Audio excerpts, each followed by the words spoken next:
নমস্কার। অবসরের কথা বাসরের ৪৫তম পর্বে আপনাদের সবাইকে জানাই সাদর সম্ভাষণ। আমরা কথা বলছিলাম এই বেদ ব্রাহ্মণের মধ্যে উপাসনার স্থান কোথায়, কিভাবে এই উপাসনার ধারণাটা এলো। অর্থাৎ আমরা যেখানে কঠ উপনিষদ তথা অন্যান্য স্থানে, বিশেষ করে বেদের বিভিন্ন স্থানে ব্রহ্মকে অশব্দম, অস্পর্শম, অরূপম, অব্যয়ম বলে জেনেছি, সেরকম তার একই সঙ্গে আরেকটি উপনিষদে, ছান্দোগ্য উপনিষদে, সেখানে আমরা ব্রহ্ম সম্পর্কে সর্বকর্মা, সর্বকামঃ, সর্বগন্ধ, সর্বরস এই সম্বন্ধেও বলতে শুনেছি। তাহলে এই যে প্রতীক বা উপাসনা কিভাবে এলো, কেন এলো, তার প্রয়োজনটা কোথা থেকে এলো, সেটা কিন্তু আমরা গত পর্বে বিস্তৃতভাবে আলোচনা করেছি।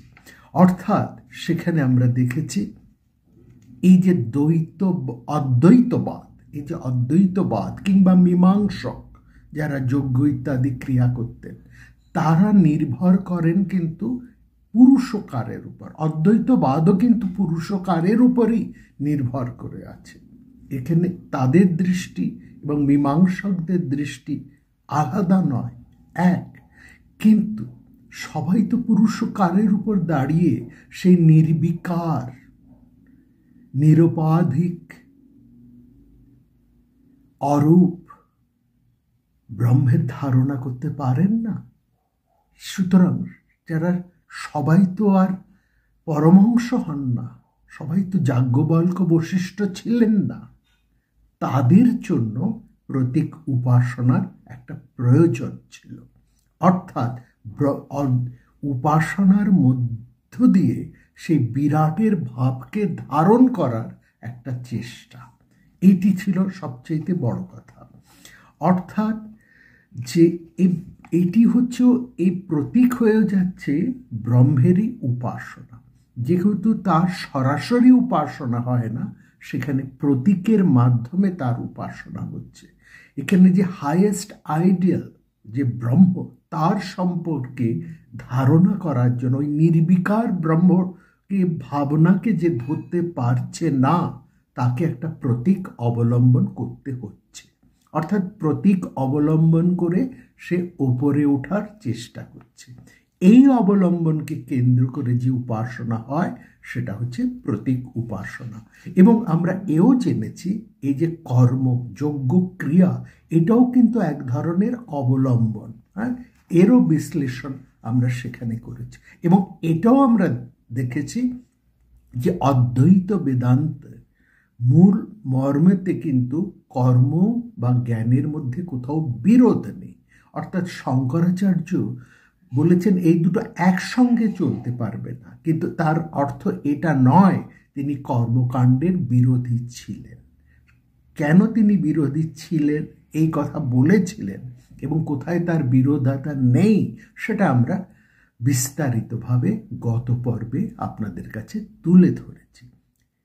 এই সঙ্গে একটা জিনিস, অর্থাৎ যে শঙ্করাচার্যের মধ্যে আমরা যেমন সেই নির্বিকার ব্রহ্ম ভাবনা দেখছি, তেমনিও তো তার মধ্যে প্রচুর লোককল্যাণকারী কাজও দেখছি না।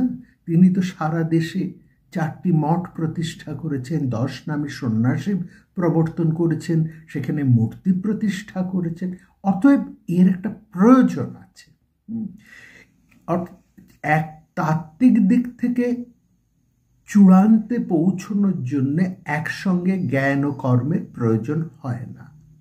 কিন্তু একসঙ্গে প্রয়োজন হয় না বলে যে আগে পরে তার প্রয়োজন হয় না, সেটা কিন্তু শঙ্করাচার্য বলেননি। অর্থাৎ যে একবারে সেই বিরাটের ধারণা করে একদম উপরে পৌঁছে গেছে, তার জন্য সিঁড়ি বা লিফটের প্রয়োজন হয় না। কিন্তু যে পারে না, তার জন্য সিঁড়ি বা লিফটের একটা প্রয়োজন হচ্ছে। এই যে কর্মকাণ্ড, সেই কর্মকাণ্ডের মূল উদ্দেশ্যটি হচ্ছে আমাদের দৃষ্টিকে প্রসারিত করা, নিচ থেকে ওপর দিকে তুলে ধরা। কিন্তু কর্মকাণ্ড যদি নিছক কর্মেই পর্যবসিত হয়, তার অন্তর তাৎপর্য যদি আমাদের উপলব্ধ না হয়, তাহলে সেই কর্মকাণ্ডকে, সেই ধরনের কর্মকাণ্ডকেই কিন্তু নিন্দা করা হয়েছে। এই নিন্দা কেবলমাত্র যে বুদ্ধদেব করেছেন বা পরবর্তীকালে, এবং কি শ্রীকৃষ্ণও তার আগে করেছেন, বুদ্ধদেবও করেছেন, অনেকেই করেছেন, শঙ্করাচার্যও করেছেন, কিন্তু সেটা করেছেন তারা বুদ্ধিহীন, যুক্তিহীন, মানে একেবারে অর্থহীন কর্মকাণ্ডকে। তাকে আমরাও কিন্তু কোনোভাবেই সমর্থন করতেও পারি না, এটা ঠিক। সুতরাং উপাসনার যে একটা প্রয়োজন আছে এবং সেটা কতটা গুরুত্বপূর্ণ, সেটা আমরা গত পর্বে আপনাদের কাছে আলোচনা করেছি বিস্তারিতভাবে। এবং এখানে আরও একটি কথা আমরা বলেছি, উপাসনা কিন্তু কোনোভাবেই ব্রহ্মজ্ঞান নয়, উপাসনা হচ্ছে ক্রিয়াত্মক।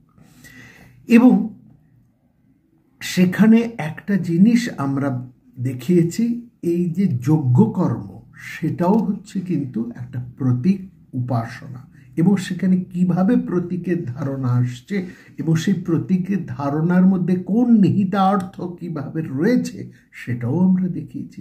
এবং শুধু তাই নয়, আমরা গত পর্বে আপনাদেরকে এটাও দেখেছি যে সমস্ত জ্ঞানকাণ্ড, ছান্দোগ্য উপনিষদ হতে পারে, সেটা বৃহদারণ্যক উপনিষদ হতে পারে, প্রত্যেকটাই কিন্তু আরম্ভ হচ্ছে একটা প্রতীককে অবলম্বন করে। সেটাও কিন্তু সবিশেষ লক্ষ্য করা। অর্থাৎ প্রতীক শব্দের যে একটা গুরুত্ব রয়েছে, সেটাকে অস্বীকার করা যাচ্ছে না। প্রতীক শব্দের প্রাচীন অর্থ হচ্ছে মুখ, মুখ, প্রতিম, প্রতিমা, প্রতিম, মতো।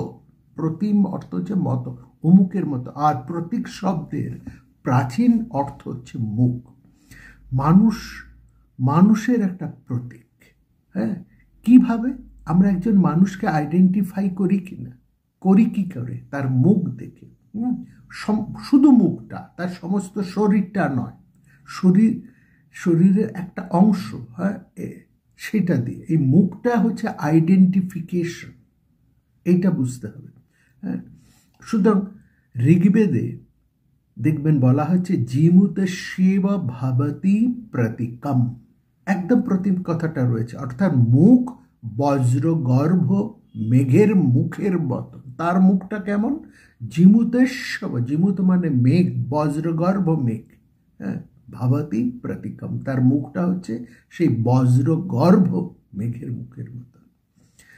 বেদের মধ্যে মন্ত্র যজ্ঞে ব্যবহার করতে হবে। পুরো মন্ত্রটা বলে সাধারণত তার ব্যবহার হয় না। কিভাবে ব্যবহার হয় একটা উদাহরণ দিচ্ছি। যেমন বলছে অগ্নিম ইড়ে ইতি, এটা মন্ত্র নয়, কিন্তু এটা প্রতীক, এটা একটা অংশ, মুখ বা প্রথমাংশ, সমস্ত সুক্ত যেটা, তার একটা প্রতীক। এটা একটা সিম্বলিজম, এটাও আমরা জানতে পারি। এবার প্রশ্ন হতে পারে, সবই যদি সেই ঈশ্বরের মূর্তি, তাহলে আমরা যে কোনো কিছুকেই একটা মূর্তি বলে ধারণ করে নিতে পারি। তাহলে তো এই কাপটাকেও আমরা মূর্তি ধরে নিয়ে তার পূজা করতে পারি। আসলে বলা যায় হ্যাঁ, করা যায়, কিন্তু কে করতে পারে? যার সেরকম জ্ঞান আছে, তার কাছে এই কাপ, এই থালা, বাটি, যাবতীয় যা কিছু, দেয়াল, পর্দা, আলমারি, যা কিছু আমরা দেখছি, সবটাই তার কাছে ঈশ্বর। কিন্তু সবাই কিন্তু সব জিনিসের মধ্যে তাকে ধরতে পারেন না। সুতরাং ধরবার জন্য তার কাছাকাছি একটা ওই আইডেন্টিটির প্রয়োজন হয়, একটা আইডেন্টিফিকেশনের প্রয়োজন হয়, একটা সিম্বলিজমের প্রয়োজন হয়। সেই জন্য প্রতীক হিসেবে দেখবেন বিষ্ণু মূর্তিকে শালগ্রামের মধ্যে ধারণা করা হয়েছে। সব কিছুই বিষ্ণু, বিষ্ণু ব্যয়বেতি সর্বম, সব কিছুর মধ্যেই তিনি চেয়ে আছেন। তবু বিশেষ বিশেষ জায়গায় তার প্রকাশ। মুখ, হাত, পা সমস্তই শরীরের অংশ। তবে আমরা কেবলমাত্র হাতের ছাপ দিয়ে পাসপোর্ট নিয়ে তো বিদেশে যেতে পারি না। সেখানে আমাদের মুখের ছাপটা, মুখের ছবিটা দরকার। শুধু হাতের ছবি দিয়ে আমরা পাসপোর্ট পেতে পারি না। সেখানে আমাদের প্রয়োজনটা হচ্ছে মুখের ছবি। যে কোনো আইডেন্টিফিকেশন, আইডেন্টিটি কার্ডের মধ্যে আমাদের হাতের বা পায়ের ছবি থাকে না, থাকে আমাদের মুখের ছবি। That's why it is very important. অর্থাৎ একটা নিম্নতর সত্তাকে উচ্চতর সত্তার প্রতীক বলা হয়, উল্টোটা কখনো হয় না। যেমন ঐতরেয় ব্রাহ্মণের মধ্যে একটি কথা আছে, লক্ষ্য করবেন, আদিত্য জূপঃ। ওই যে আকাশে আদিত্য আছেন তাকে জূপের সাথে তুলনা করা হচ্ছে। অর্থাৎ আদিত্যকে জূপ বলা হচ্ছে না, জূপের মধ্যে আদিত্য দৃষ্টি করতে হবে। বিষ্ণুকে শালগ্রাম শিলা বলা হচ্ছে না, শালগ্রাম শিলার মধ্যে বিষ্ণুকে ভাবনা করতে হবে, বিষ্ণুর ভাবনা হবে। অর্থাৎ পার্থিব জগতের এমন একটা জিনিস যা আমাদের নাগালের মধ্যে আছে এবং যার মধ্যে তার হায়ার এন্টিটিটাকে আমরা খুঁজে পেতে পারি, সেটাই হবে প্রতীক। অর্থাৎ সেইভাবে যুগকে আদিত্য হিসাবে ভাবতে হবে। এই জিনিস আমি আদিত্যকে সরাসরি ধরতে পাচ্ছি না, অতএব ধরাছোঁয়া নাগালের মধ্যে যেটা আছে সেইটাকে অবলম্বন করে আমার বুদ্ধিকে উত্তীর্ণ করতে হবে সেই আদিত্য ভাবনায়। হ্যাঁ, ছান্দোগ্য উপনিষদে দেখুন আরেকটা উদাহরণ আপনাদেরকে দিই। ইয়মেক ঋক, এই পৃথিবী হচ্ছে ঋক, বলা হচ্ছে ইয়মেক ঋক, অর্থাৎ এই পৃথিবী হচ্ছে ঋক। এই যে ঋক, তার মধ্যে পৃথিবীর দৃষ্টিটা রাখতে হবে, পৃথিবীর ভাবনাটা সেখানে করতে হবে। এই যে ভাবনার আরোপ, দৃষ্টির আরোপ, এটাই হচ্ছে উপাসনার অংশ। যেটা এইগুলি হচ্ছে সাধারণত যজ্ঞাঙ্গ উপাসনা। এগুলি কথাই ব্রাহ্মণে বিস্তারিতভাবে বলা আছে। তার সেই ভাবনা থেকে উপনিষদে তার অন্তর্নিহিত তাৎপর্য, আরণ্যকে এবং উপনিষদে তার অন্তর্নিহিত তাৎপর্যকে পরিস্ফুট করে আরও বিশদে ব্যাখ্যা করা হয়েছে। তার সেন্সটাকে নিয়ে, সেই মূল সেন্সটাকে নিয়ে সেখানে ছড়ানো হয়েছে, আরও বিস্তার করা হয়েছে। রিচুয়ালটা হচ্ছে ব্রাহ্মণের বিষয়। আরণ্যক এবং উপনিষদে বলা হচ্ছে যজ্ঞাংশ যেগুলো হচ্ছে, ওই যে রিচুয়ালের যে কর্মগুলো করছে তার সম্বন্ধে, ওই ক্রিয়াগুলির মধ্যে আমাদের ভাবনার প্রসার করতে হবে, যাতে উচ্চতর সত্তার বুদ্ধি সেখানে আবির্ভূত হয়। এইভাবে জিনিসটাকে বাড়াতে বাড়াতে উপনিষদ যজ্ঞা অংশের বাইরে গিয়ে সেই ক্রিয়াটাকে সমগ্র নিখিল আধারের মধ্যে ছড়িয়ে দিল। এর প্রয়োজন কি? সেখানে সায়নাচার্য একটা অত্যন্ত দামি কথা বলছেন। তিনি বলছেন, মানুষের চিত্ত বাসনা সংস্কারে আচ্ছন্ন, হঠাৎ তাকে নাম রূপাদি এই সমস্ত নিত্য শুদ্ধ বুদ্ধ মুক্ত স্বভাব, এই সমস্ত ব্রহ্মতত্ত্বের উপদেশ যদি দিতে আরম্ভ করা হয়, সে কিছু নিতে পারবে না। যে মানুষ জীবনে কখনো এই সমস্ত কথা শোনেনি, হ্যাঁ, যে কেবলমাত্র ভোগ বিলাসের মধ্যেই রয়েছে, সাধারণ মধ্যে রয়েছে, সে তো এই জিনিসের ভাবনা একেবারে চট করে নিতে পারবে না। তার কাছে তো এই সমস্ত জগৎটা শূন্য। সেই জন্য সেই সমস্ত মানুষের লৌকিক জীবনে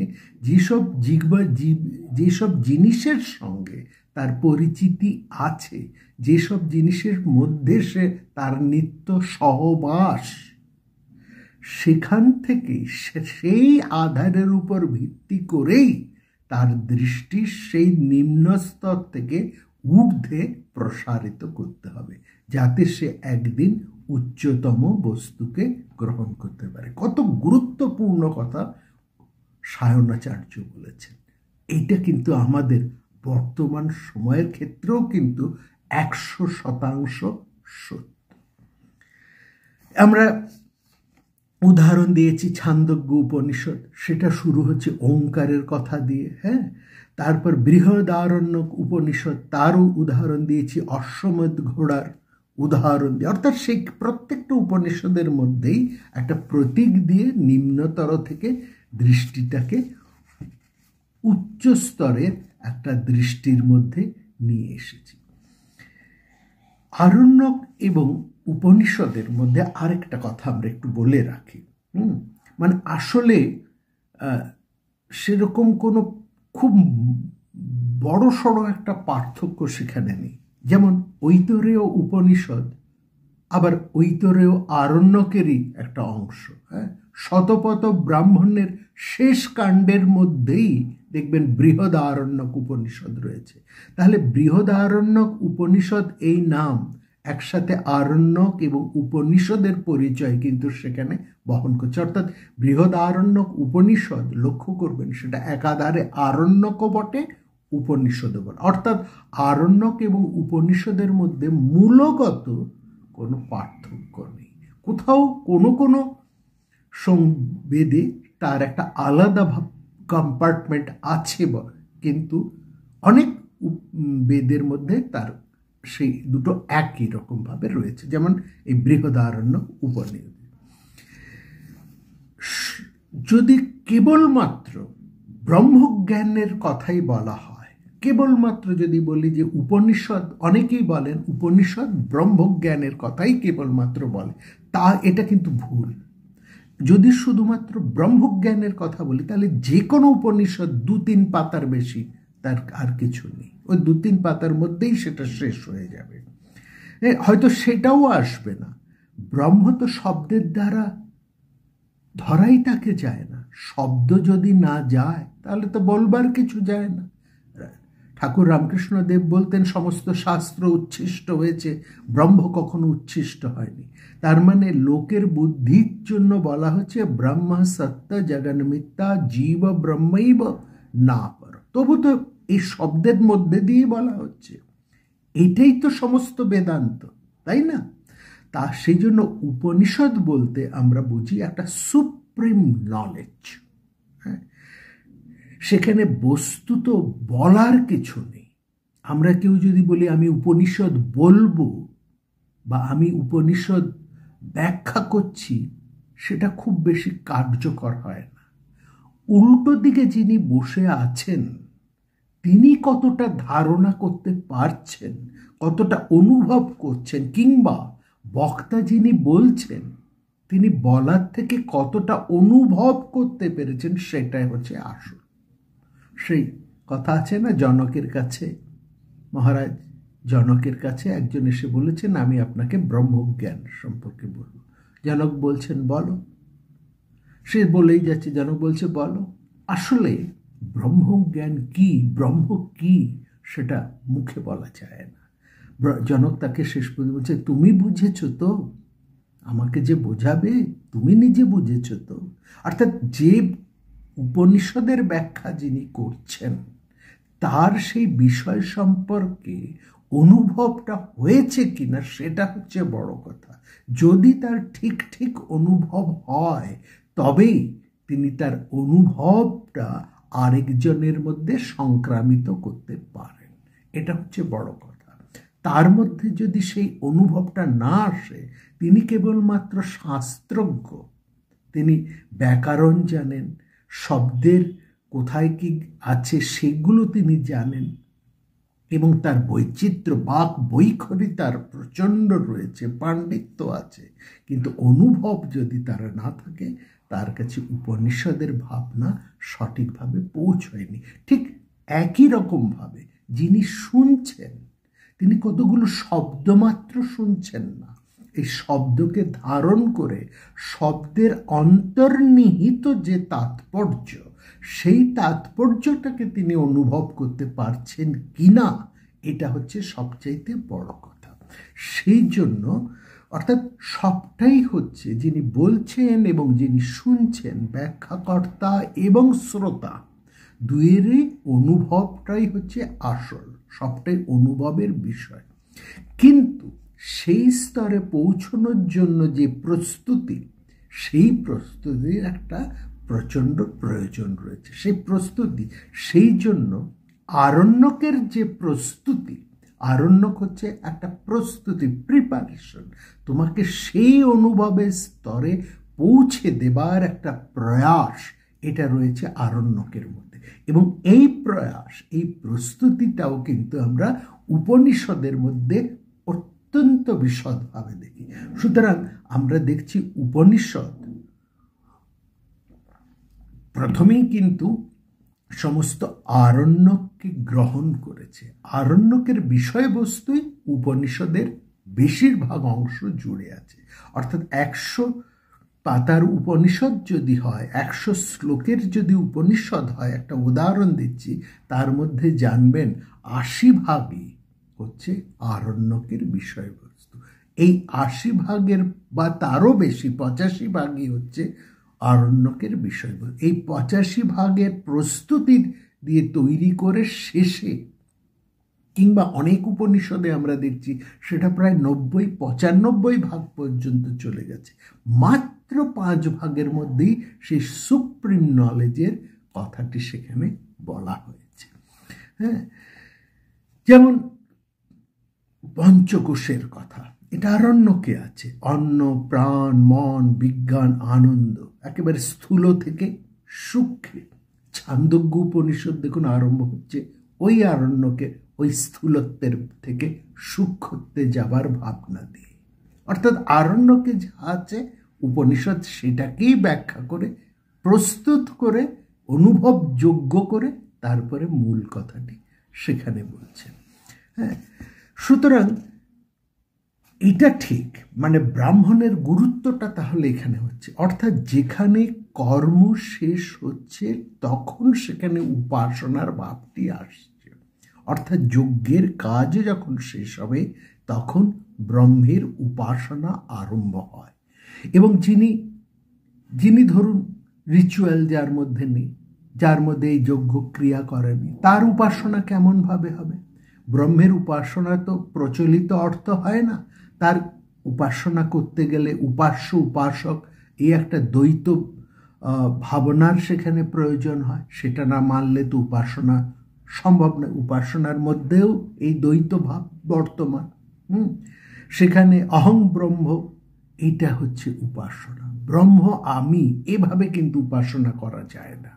হ্যাঁ, এর একটা ডাইরেকশন আছে।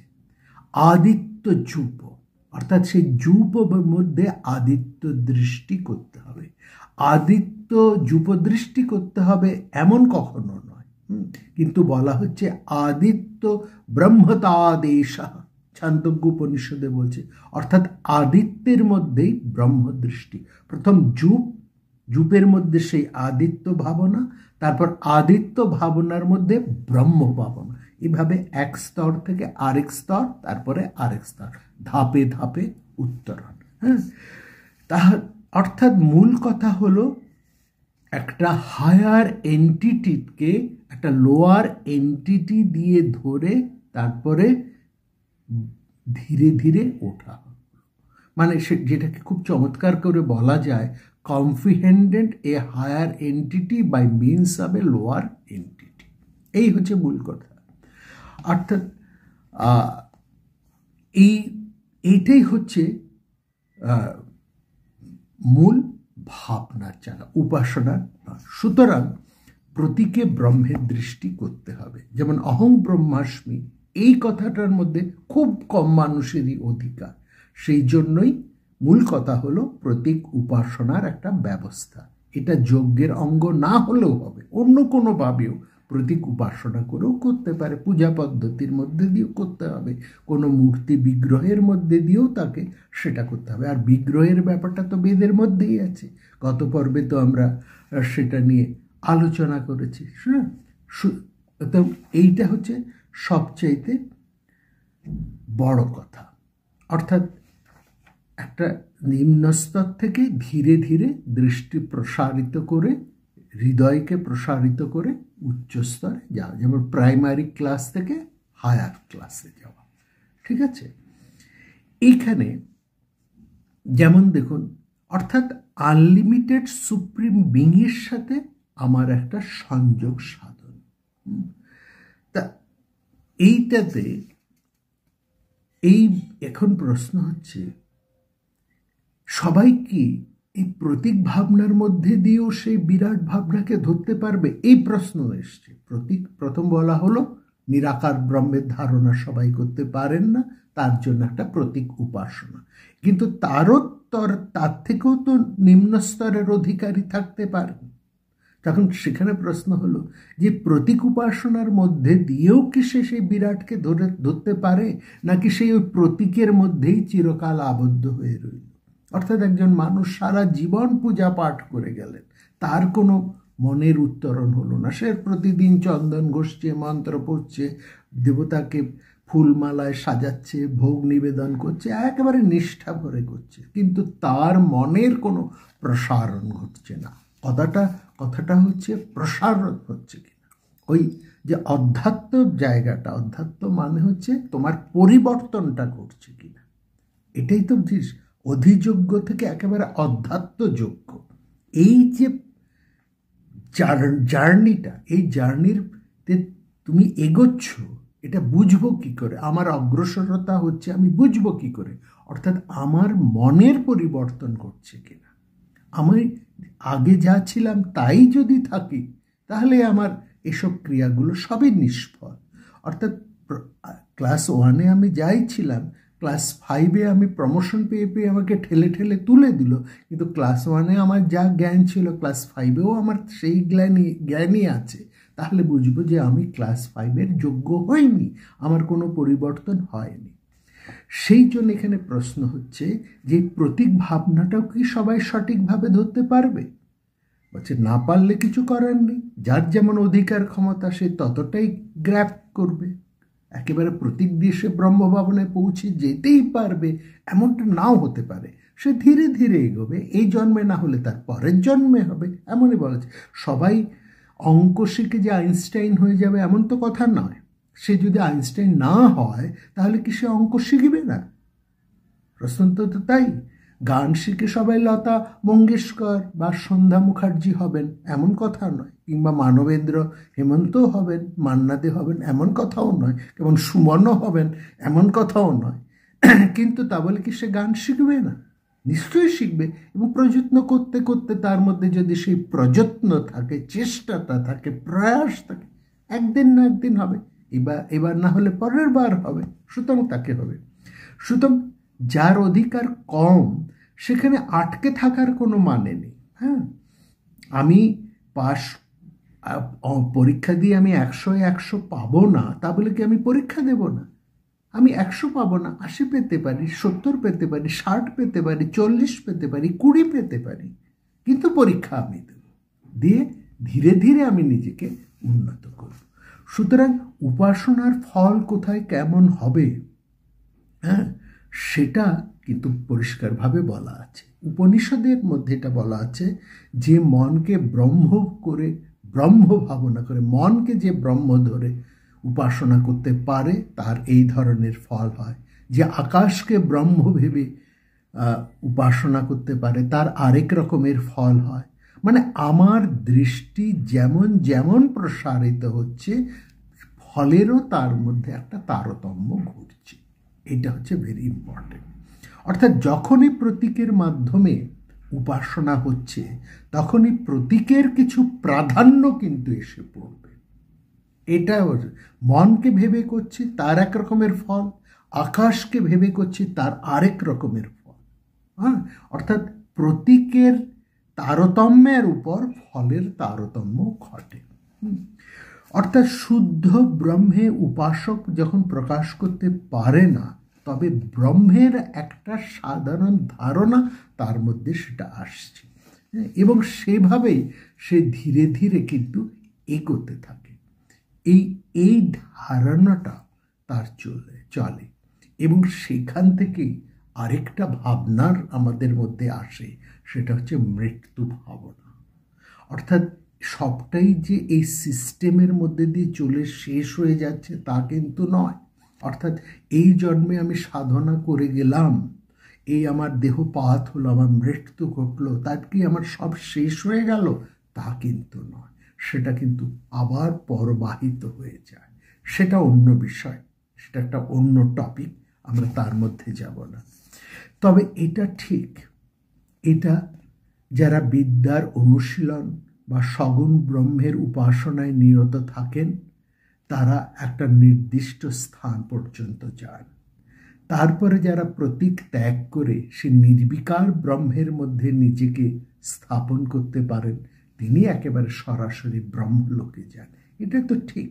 তুমি যদি স্কুল ফাইনাল অবধি পড়ো তাহলে তোমার একরকমের মান হবে, তুমি যদি হায়ার সেকেন্ডারি পাস হও তোমার একরকমের মান হবে, তুমি যদি গ্র্যাজুয়েট মাস্টার ডিগ্রি কিংবা তুমি যদি ডক্টরেট বা উচ্চতর যত তোমার জ্ঞানের আধান হবে সেইভাবে তোমার পজিশন হবে, সেইভাবে তোমার ফললাভ হবে। এটা যেরকম ব্যবহারিক ক্ষেত্রে সত্য, এই অধ্যাত্ম ক্ষেত্রেও কিন্তু সেটা সত্য, সেই ভাবনাটা সেখানে কিন্তু রয়েছে। তবে মূল কথা হলো এই প্রতীকের ভাবনা বা এই উপাসনার ভাবনার গুরুত্বটা কিন্তু ভীষণভাবে সে সময় চলে এসছে এবং আমরা সেটা দেখছি। সেখান থেকে আমরা একটা ভাগবত ধর্মের প্রচলন আমরা সেখানে দেখছি এবং এই যে ভাগবত ধর্ম, এই ধর্মে বলা হয় স্বয়ং শ্রীকৃষ্ণ তিনি এই ভাগবত ধর্মের প্রচার করেছিলেন, এটা বলা হয়, ইতিহাসে আছে। হ্যাঁ, তিনি ধর্ম সংস্থাপনের জন্য এসেছিলেন, যুদ্ধ বিগ্রহের মধ্যে দিয়ে যে সমস্ত দুরাচারী ক্ষত্রিয়রা অত্যন্ত অহংকারী হয়ে উঠেছিলেন তাদেরকে তিনি বিনাশ করেছেন এবং এই জন্যই তার আবির্ভাব। এটা এবং তিনি স্বয়ং গীতার মধ্যেও তাই বলেছেন, পরিত্রাণায় সাধনাং বিনাশায় চ দুষ্কৃতম। এই আবির্ভাবের মধ্যে দিয়ে তিনি অপূর্ব একটি শাস্ত্র গ্রন্থ, অর্থাৎ সমস্ত শাস্ত্রের সার, সমস্ত উপনিষদের সার একটি গ্রন্থ আমাদেরকেও তিনি উপহার দিয়ে গেলেন, সেটি হচ্ছেন এবং এইখান থেকে সেটি হচ্ছে ভগবত গীতা। এবং এখান থেকেও আমরা বুঝতে পারি তিনি একজন ঐতিহাসিক পুরুষ, শ্রীকৃষ্ণ একজন ঐতিহাসিক পুরুষ, এই নিয়ে কোনো আমাদের সন্দেহ নেই। এবং আমাদের এটা এখন মোটামুটি অনেকটা প্রমাণিত যে তিনি তার আবির্ভাব ঘটেছিল খ্রিস্টপূর্ব মোটামুটি ৩৫০০ বছর এবং সেই সময় তিনি অবস্থান করতেন এবং সেই সময় তিনি এই মহাগ্রন্থ গীতা অর্জুনকে উপদেশ করেছিলেন। এই ভাগবত ধর্মকে কেন বৈদিক ধর্ম বলে প্রথমে ধরা হতো না, একে একটা আলাদা মতবাদ বলে ধরা হয়েছিল? তার কারণ হচ্ছে শ্রীকৃষ্ণ যেই সময় আবির্ভূত হয়েছিলেন সেই সময় ওই যে কথা আমরা বারবার বলেছি, বৈদিক ধর্মের যে কর্মকাণ্ড যেটা যেভাবে অনুশীলিত হতো সেটাকে বলা হতো শ্রেষ্ঠ ধর্ম। কিন্তু নিঃসন্দেহে বৈদিক ক্রিয়াকাণ্ড নিয়ে আমাদের কোনো আপত্তি নেই, সেটা তার শ্রেষ্ঠত্ব নিয়েও কোনো দ্বিমত নেই, কিন্তু ব্যাপারটা দাঁড়ালো কোথায়? সেটা একটা নিষ্প্রাণ কর্মে পরিণত হয়ে গেছিল। অর্থাৎ যাজ্ঞিক ক্রিয়ার তাৎপর্যটাকে সেটা ভুলে মানুষ কেবলমাত্র তার একটা নিষ্প্রাণ আয়োজন করে যেতেন। এই সময়টা আমরা দেখছি, মহাভারতের সময়টা আপনারা দেখুন, সেই সময় যুধিষ্ঠির তিনি বৈদিক রাজসূয় যজ্ঞ অশ্বমেধ যজ্ঞ করছেন, তার আগে পরে অনেকেই রাজসূয় যজ্ঞ অশ্বমেধ যজ্ঞ করছেন। তার বংশের অধস্তন জনমেজয় অর্জুনের প্রপৌত্র পরীক্ষিতের পুত্র, তিনিও সর্প মহাযজ্ঞ অশ্বমেধ যজ্ঞের অনুষ্ঠান করেছেন। ফলে সেই সময় সমাজে যাগযজ্ঞের একটা প্রচলন ছিল। শ্রীকৃষ্ণ এই যাগযজ্ঞর মধ্যে যে প্রাণতার ব্যাপার রয়েছে সেইটাকে তিনি কিন্তু প্রবল আপত্তি করেছিলেন। অর্থাৎ ধর্মের যে আসল তত্ত্ব সেটা ছিল গুহায়িত, ধর্মস্য তত্ত্বং নিহিত গুহায়ম। হ্যাঁ, এবং সেখানে দেখছি বেদ পাঠের অধিকার মেয়েদের কাছ থেকে সরিয়ে নেওয়া হয়েছে। পরবর্তী সময়ে এই একটা যে অবক্ষয়ের ধারা চলতে আরম্ভ করেছে, শ্রীকৃষ্ণ সেই অবক্ষয় থেকে মানুষ সমাজকে রক্ষা করার জন্যই তিনি ভাগবত ধর্মের প্রচার এবং প্রসার করেছেন। এই যে ভাগবত ধর্ম, সেটা কত পরবর্তী সময়েও এসেছে সেটার আমরা কিন্তু ইতিহাসেও দেখতে পাই। একেবারে চন্দ্রগুপ্তের সময়, খ্রিস্টপূর্ব 4th শতক, মেগাস্থনিস যখন চন্দ্রগুপ্তের রাজসভায় এসে উপস্থিত হয়েছিলেন, সে সময় সেখানে তিনি বলেছেন যারা সৌরসেন নয় তাদের মধ্যে হেরাক্লিসের উপাসনা প্রচলিত আছে। তিনি দেখেছেন কোনখানে না, তিনি বলেছেন ক্লিসোবোরা ও মেথোরাতে। এই যে ক্লিসোবোরা মানে হচ্ছে কৃষ্ণপুর, অর্থাৎ মানে সম্পূর্ণ ওই ব্রজভূমির অংশ, আর মেথোরা মানে হচ্ছে মথুরা। আর তার মানে এখানে আমরা দেখতে পাচ্ছি খ্রিস্টপূর্ব 4th শতকে ভগবান শ্রীকৃষ্ণ উপাসিত হচ্ছেন ক্লিসোবোরা এবং মেথোরা। হ্যাঁ, ক্লিসোবোরা মানে বৃন্দাবন আর মেথোরা হচ্ছে মথুরা। এই কৃষ্ণপুর এবং মথুরাতে শ্রীকৃষ্ণের উপাসনা হতো। সৌরসেন মানে সুরসেনের বংশধরের মানুষেরা এই উপাসনা করতেন। অর্থাৎ সেখানে কিন্তু শ্রীকৃষ্ণ একটা গোষ্ঠীর মানুষের কাছে দেবতা বলে চলে আসে। তার পরের দিকে যদি আমরা চলে আসি তাহলে আমরা দেখব এই উপাসনা ধীরে ধীরে প্রসারিত হচ্ছে এবং সেখানে আমরা দেখছি একটা ধর্ম উদ্ভূত হয়েছে, যে ধর্মকে বলছে ভাগবত ধর্ম। এই ভগবত ধর্মের উত্তরকালকে বলা হয়েছে 8ম শতক। এই ধর্ম আসলে মহাভারতের সমসাময়িক। হ্যাঁ, এবং সেখানে মোটামুটি 2500-3000 বছর আগে থেকেই সেটাকে আমরা কিন্তু গ্রহণ করেছি। এবং এই সময় থেকে বিরাট মহাভারতের যুদ্ধের পর থেকে আমরা দেখছি এই ধর্মের একটা প্রসার রয়েছে। এবং এই ধর্মের মূল গ্রন্থটি হচ্ছে গীতা। এই গীতার মধ্যে সমস্ত বৈদিক ধর্মের সারটি সেখানে ধরা হয়েছে। অর্থাৎ এই যে ভাগবত ধর্ম, তার মূল গীতা, এই গীতার মধ্যে দিয়ে বৈদিক ধর্ম একটা অন্যভাবে সর্বত্র প্রচারিত হলো। অর্থাৎ বৈদিক ধর্মের যে মূল তত্ত্ব যা হারিয়ে গেছিল তাকে নতুনভাবে গীতার মধ্যে দিয়ে আবার প্রচারিত করা হলো। খ্রিস্টপূর্বের 2য় শতকে যদি আমরা আসি তাহলে দেখবেন মধ্য ভারতে বেশনগর বলে একটা জায়গা আছে, হ্যাঁ, যার প্রাচীন নাম হচ্ছে বিদিশা। সেই বিদিশাতে একটা গরুড় ধ্বজ ছিল, যেটা এখনো আছে। হ্যাঁ, এই গরুড় ধ্বজ সাধারণত শ্রীকৃষ্ণের মন্দিরের সামনে থাকে। সেই গরুড় ধ্বজ যেখানে রয়েছে তার উপরে লেখা আছে দেব দেবস্য বাসুদেবস্য, অর্থাৎ দেবদেব যে বাসুদেব, সেই বাসুদেবের প্রতি সম্মান জানানোর জন্য এই গরুড় ধ্বজটি নির্মিত হয়েছে। কে এটা তৈরি করেছেন না, হলিডোরাস দি ভাগবত। হলিডোরাস যে ভাগবত ধর্মের প্রতি বিশ্বাস, এই হলিডোরাসকে, এরা হচ্ছেন গ্রিক। কাজে কাজে আমরা দেখতে পাচ্ছি ভারতবর্ষ নয়, ভারতবর্ষের বাইরেও যে সমস্ত জাতি ভারতবর্ষের সংস্পর্শে এসেছে তাদের মধ্যেও এই ভাগবত ধর্ম প্রচলিত করেছিলেন। ভগবান শ্রীকৃষ্ণ তো এই ভাগবত ধর্ম সংস্থাপনের জন্যই এসেছেন। অর্থাৎ তিনি বেদ এবং উপনিষদের একটা অন্যতর ব্যাখ্যা দিলেন। ঠিক যেরকম যুগাচার্য, শঙ্করাচার্য এসেছেন, পরবর্তীকালে আমরা মধুসূদন সরস্বতীকে দেখেছি। এই ধারা কিন্তু আরও অনেক আগে থেকে রয়েছে। শ্রীকৃষ্ণ অর্থাৎ যুগে যুগে এরকম মহামানবেরা আসেন, ঈশ্বরের আবির্ভাব ঘটেন অবতারের।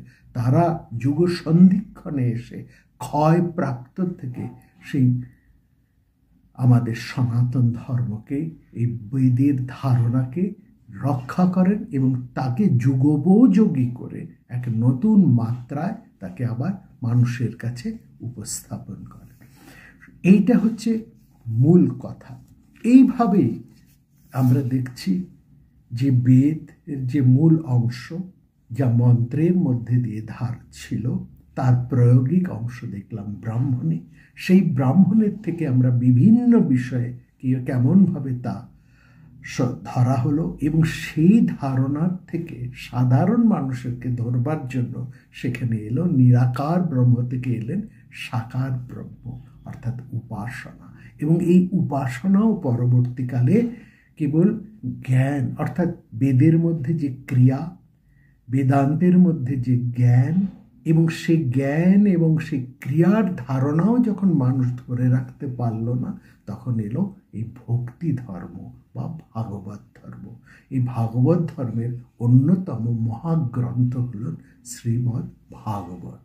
ভাগবতের মধ্যেও সেই ভক্ত ভগবানের অপূর্ব এক সম্মিলনের আরেক নতুন জাহ্নবী দ্বারা সৃষ্টি হলো। কিন্তু মনে রাখবেন, সবটারই উৎস কিন্তু সেই এক ব্রহ্মের থেকে, এক বেদের থেকে।